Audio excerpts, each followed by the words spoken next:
So welcome back friends, this is educator Harsh Shrivastava. तो friends, आज हम लोग आ गए हैं अपने रे ऑप्टिक्स के लास्ट पार्ट पे, और यहाँ आज हम लोग ऑप्टिकल इंस्ट्रूमेंट्स के बारे में पढ़ेंगे। ऑप्टिकल इंस्ट्रूमेंट के बाद ये था आपका लास्ट टॉपिक, इसके बाद ये चैप्टर ख़त्म हो जाएगा पूरी तरीके से। बाकी आपको कोई भी डाउट्स वगैरह हो तो आप लोग पूछ सकते हो, और ये रिकॉर्डेड आपके पास जा रहा है। Due to some reasons I am not able to take live, so I am uploading the recording, so you watch this and get your doubts clear. So what is optical instrument? Optical से आपको क्या समझ में आ रहा है? Optical मतलब जितना मैंने पढ़ा दिया, ऑप्टिक्स रिलेटेड टू आपका एक तरह से रेज वगैरह से रिलेटेड उसको हम लोग ऑप्टिक कह सकते हैं। ऑप्टिकल इंस्ट्रूमेंट जो कि रेस से बने हुए इंस्ट्रूमेंट, मतलब रेस के थ्रू काम करते हैं। लाइट रेस, किसी भी तरह का रेस जो होता है उसके थ्रू जो काम करते हैं इंस्ट्रूमेंट, उनको ऑप्टिकल इंस्ट्रूमेंट कहते हैं। सबसे पहले आगे बढ़ने से पहले इसमें हम लोग एक कॉन्सेप्ट को पढ़ते हैं, व्हाट इज़ नियर पॉइंट। एक second, what is near point? Near point हमारे पास होता क्या है? The minimum distance eight which N I can be scene most distinctly without any strain. For healthy I it is 25 centimetre. मतलब सबसे कम distance जो कि आप अपने आँखों से देख सकते हो।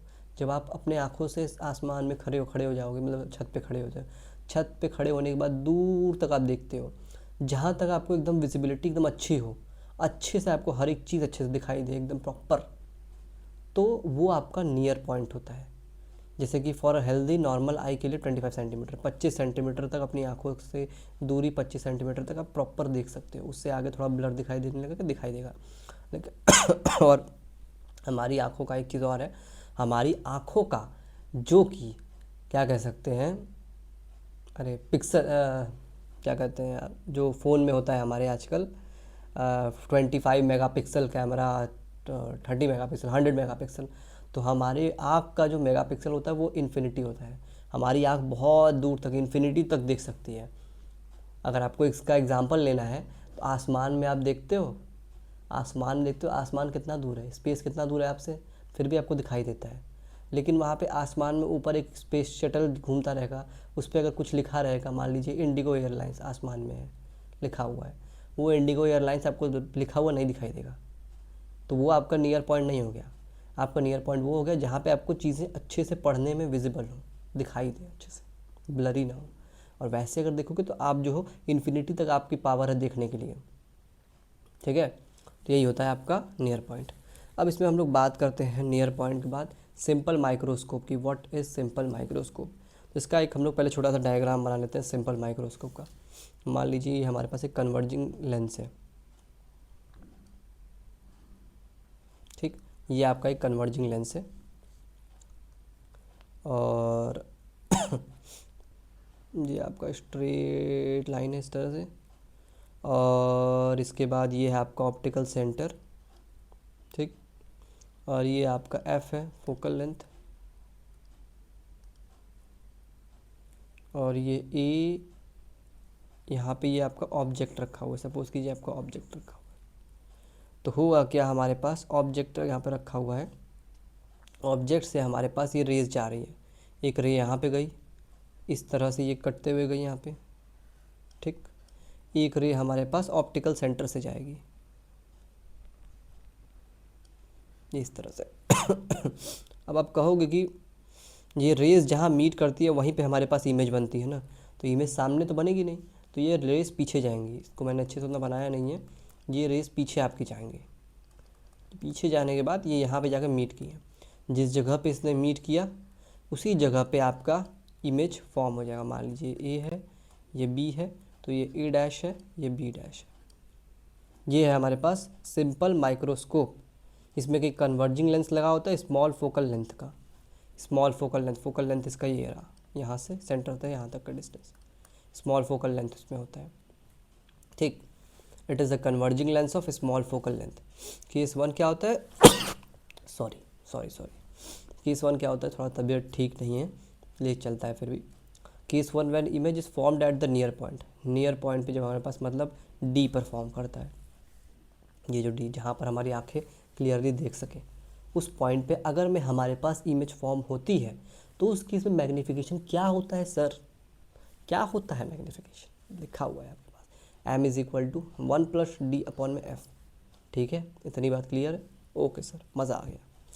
इन the case of when eye is placed behind the lens at a distance A, अब हमारे पास आई, हमारे पास मान लीजिए आई है यहाँ पे, ये दिख रहा है यहाँ पे आईज में, अच्छी सी आईज है, थोड़ा सा इसमें पल के बांधिए, लड़की की आईज है। अब कहोगे कि लड़की की, वो लड़की क्यों नहीं हो सकती, लड़की की भी आईज है, लड़कियाँ लड़के दोनों की आईज है, ठीक। In case when eye is placed behind the lens at a distance A, अब आई हमारे पास प्लेस्ड है at a behind the lens at a distance A, मान लीजिए ए डिस्टेंस पे हमारे पास ये आई प्लेस्ड है, सपोज कीजिए ए डिस्टेंस पे हमारे पास आई प्लेस्ड है। तो इस केस में हमारे पास क्या हो जाएगा, अभी क्या था कि हमारे पास आई कहाँ प्लेस्ड है पहले केस में, कि जहाँ से उसको दिखाई दे सके प्रॉपर एट नियर पॉइंट पे, ठीक। और अब हमारे पास डिस्टेंस ए पे नियर पॉइंट से थोड़ा आगे 1+d-a, तो उस केस में हम लोग कर देंगे 1+d-a अपॉन में f बिहाइंड द लेंस, मान लीजिए हमारे पास नियर पॉइंट ये रहा और ए हमारे पास इधर है, कहीं इधर कहीं लाइट यहाँ पे आइस रखी हुई है, तो उस केस में हम लोग हमारा मैग्नीफिकेशन क्या हो जाएगा 1+d-a अपॉन में f। Case 2 when image is formed at infinity, at the infinity, मतलब बहुत दूर कहीं फॉर्म होगा, तो उस केस में हमारे पास मैग्नीफिकेशन की वैल्यू क्या हो जाएगी, m=d अपॉन में f। ठीक है, इतनी बात क्लियर हो गई। बहुत ही छोटा सा टॉपिक है ऑप्टिकल इंस्ट्रूमेंट का, जल्दी ख़त्म हो जाएगा। अब ये क्या है सर, ये देखने के बाद आपका दिमाग घूमने लगा होगा, ये क्या टेढ़ा टेढ़ा एकदम इमेज वगैरह बना हुआ है, सब क्या चीज़ें हैं। तो ये बेसिकली आपका है refracting astronomical telescope, reflecting astronomical telescope इसको हम लोग कहते हैं, reflecting astronomical telescope.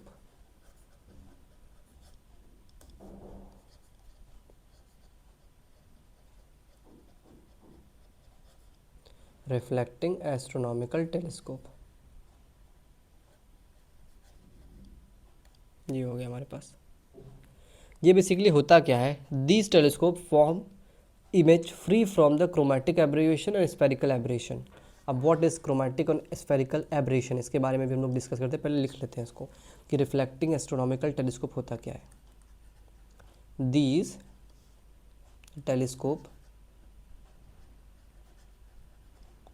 Telescopes form image free from chromatic aberration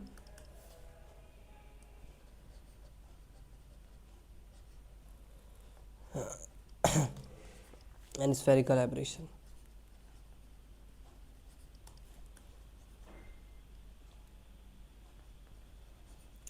अब देखिए सिंपल टेलीस्कोप में होता क्या है, सिंपल टेलीस्कोप में आपको जो कलर्स वगैरह होते हैं कभी कभी वो आपको अलग अलग बटे हुए दिखाई देंगे। फॉर एग्जांपल अगर आप बटे हुए इन सेंस कह सकते हो कि मान लीजिए कोई वाइट लाइट है, वाइट लाइट को अगर आप लेंस से देखते हो नॉर्मल लेंस से, तो आपको कभी कभी डिफरेंट कलर्स दिखाई देते हैं, रेड रेनबो टाइप एक तरह से।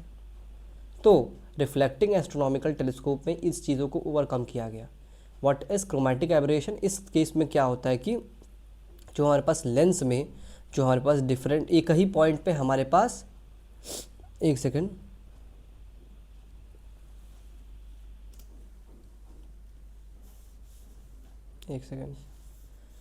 तो क्रोमेटिक एब्रेशन कहाँ थे हम लोग, क्रोमेटिक एब्रेशन पे ना। क्रोमेटिक एब्रेशन एक ऐसा एब्रेशन होता है एक तरह से जिसमें कि आपका जो लेंस होता है वो एक समय पे डिफरेंट कलर्स को सेम पॉइंट पे फोकस नहीं करा पाता है। इस चीज़ को ओवरकम किया है हमारे रिफ्लेक्टिंग एस्ट्रोनॉमिकल टेलीस्कोप ने। ये एक समय पे डिफरेंट कलर्स को एक ही पॉइंट पे हमारे पास फोकस करा देता है। ठीक, इतनी बात हो सकता है आपको समझ में आ गई होगी। अब इसके बाद हम लोग बात करें, इसको हम लोग क्या क्या बोलते हैं, रिफ्लेक्टिंग एस्ट्रोनॉमिकल टेलीस्कोप को हम लोग न्यूटोनियन रिफ्लेक्टिंग टेलीस्कोप भी कहते हैं। क्या क्या बोलते हैं हम लोग, Newtonian reflecting telescope,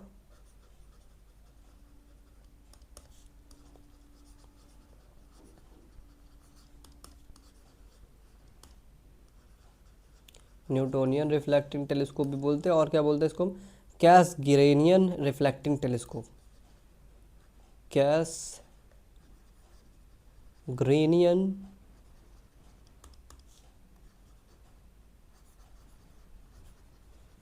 reflecting telescope. ठीक, इसका मैग्नीफिकेशन क्या होता है इसका, अगर मैग्नीफिकेशन की हम लोग बात करें, m is equal to f o upon में एफ ई 1+FE/d। इसको याद करिए, इस पे फॉर्मूलाज पे बहुत सारे न्यूमेरिकल्स आपके पूछते हैं एग्जाम में, इंपॉर्टेंट है ये। What is magnification of astronomical telescope, reflecting astronomical telescope, f o upon में एफ ई 1+FE अपॉन में डी, एफ ओ अपॉन में एफ ई 1+FE अपॉन में डी, ठीक। जहाँ पे एफ नॉट की वैल्यू होती है हमारे पास r/2, एफ ओ की वैल्यू होती है r/2, ठीक। सॉरी, एक सेकेंड।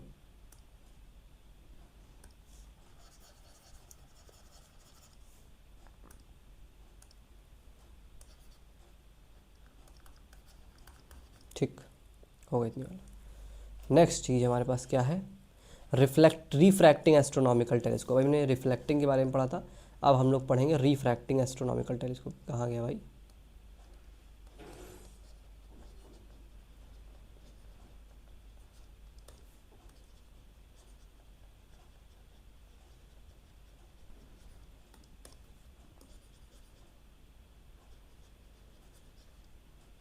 जो होता है हमारे पास रिफ्रैक्टिंग एस्ट्रोनॉमिकल टेलीस्कोप, ठीक। इसमें it consist of an objective lens of large focal length f o and large aperture.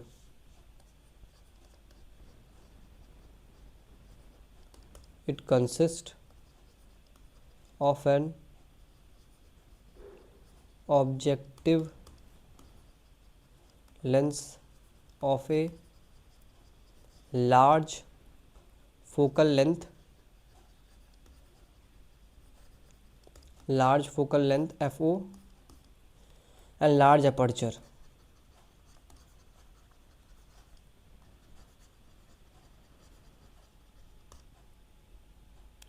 Also an eye lens of small aperture and eye lens of small aperture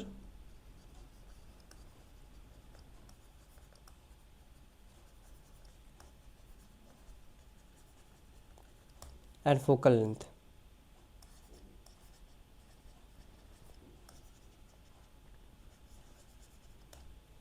ठीक, ये होता है हमारे पास basically refracting telescope. इसमें होता क्या है कि ये बेसिकली हमारे पास एक ऐसे ऑब्जेक्टिव लेंस से बना होता है। ये हमारे पास ऑब्जेक्टिव लेंस है जिसका कि लार्ज अपर्चर, लार्ज हमारे पास फोकल लेंथ होती है FO, और लार्ज अपर्चर भी होता है, large length, large focal length और लार्ज अपर्चर होता है, ठीक है। Eye lens of small aperture, small focal length भी होता है, ठीक। और इसमें क्या होता है, magnification when image is formed at D, मतलब नियर पॉइंट पे अगर हमारे पास इमेज जब फॉर्म होती है तो उस केस में क्या होता है, magnification when image is formed at D, M when image is formed at D आपको मालूम चल गया अब तक क्या होता है, नियर पॉइंट जहाँ तक हमारी आंखें देख सकती हैं। उस केस में हमारे पास मैग्नीफिकेशन क्या होता है, माइनस का FO अपॉन में FE 1+FO अपॉन में D। सो इन दोनों के फॉर्मूला में ज़्यादा डिफरेंस है नहीं। यहाँ पे आपको दिख रहा होगा प्लस का होगा FO अपॉन में FE 1+FE/D, और यहाँ पे माइनस का होगा, सिंपल वही चीज़ है, बस माइनस आ गया है।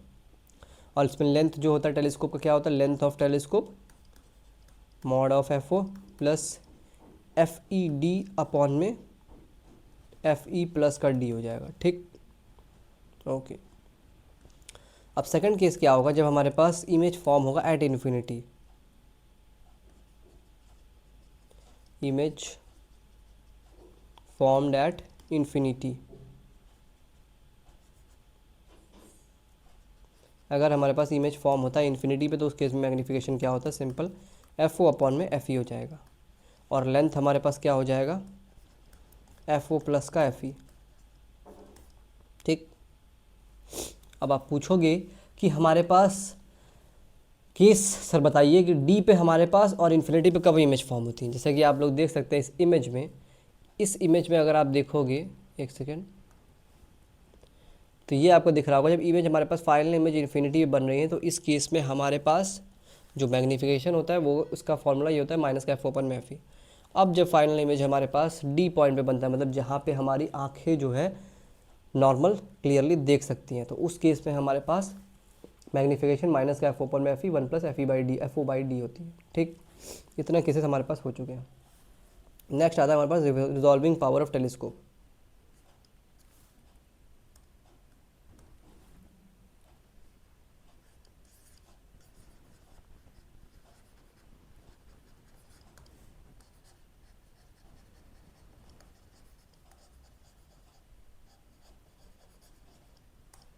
Resolving power of telescope, sorry microscope.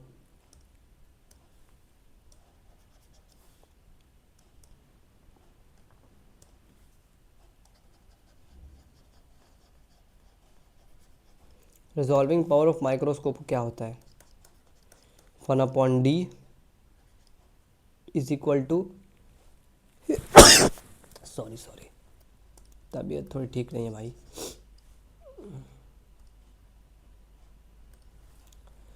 Resolving power of telescope देखते हैं हम लोग। 1/d is equal to 2 mu sine theta upon में लैम्डा, जहाँ पे म्यू हमारे पास क्या होता है, म्यू साइन थीटा हमारे पास बेसिकली होता है न्यूमेरिकल अपर्चर होता है। म्यू साइन थीटा हमारे पास क्या होता है, न्यूमेरिकल अपर्चर होता है।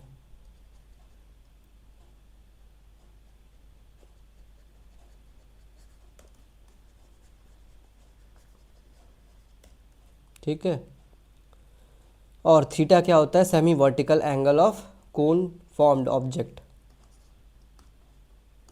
Semi vertical angle.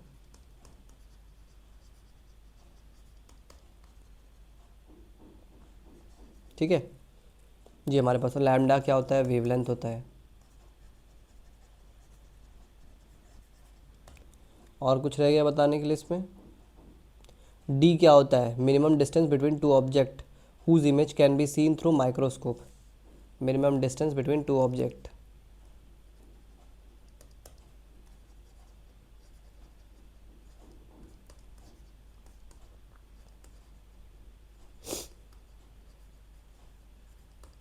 जो होता है हमारे पास डी। उम्मीद है इतनी बातें आपको क्लियर हुई। अब रिजॉल्विंग पावर ऑफ टेलीस्कोप क्या होता है? अभी हमने माइक्रोस्कोप लिखा, रिजॉल्विंग पावर, अब बारी है हमारे पास रिजॉल्विंग पावर ऑफ टेलीस्कोप क्या होता है।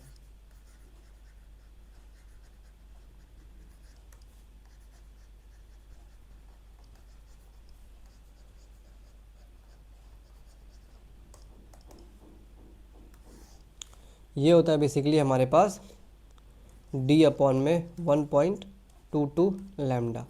ये होता है हमारे पास रिजॉल्विंग पावर ऑफ टेलीस्कोप, जहाँ पे डी क्या होता है, डायमीटर और अपर्चर ऑफ ऑब्जेक्टिव लेंस।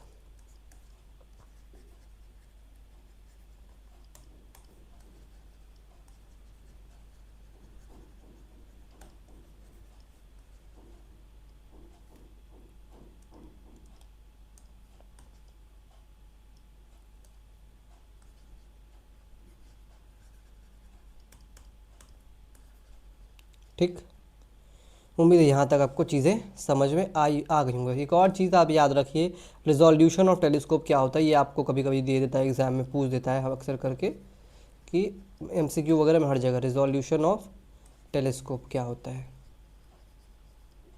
ये आपका होता है इज 1.22 लैम्डा बाई डी, इसी का उल्टा हो जाता है रिजॉल्विंग पावर का, रिजोल्यूशन का रिजॉल्विंग पावर का उल्टा हो जाता है। तो बस यहीं तक था आपका ये रे ऑप्टिक्स का चैप्टर। फाइनली ये ओवर होते हुए काफ़ी लंबा खिंच गया ये। इसके बाद आपका होगा वेव ऑप्टिक्स, फिर आपका मॉडर्न फिजिक्स वगैरह कायदे से एटम्स, न्यूक्लियाई वगैरह सारे चैप्टर्स जो रहेंगे, सेमीकंडक्टर वगैरह, वो सारे हम लोग देखेंगे। बाकी मिलते हैं अगले सेशन में। Bye bye, take care, all the best. एक नए चैप्टर के साथ हम लोग मिलेंगे।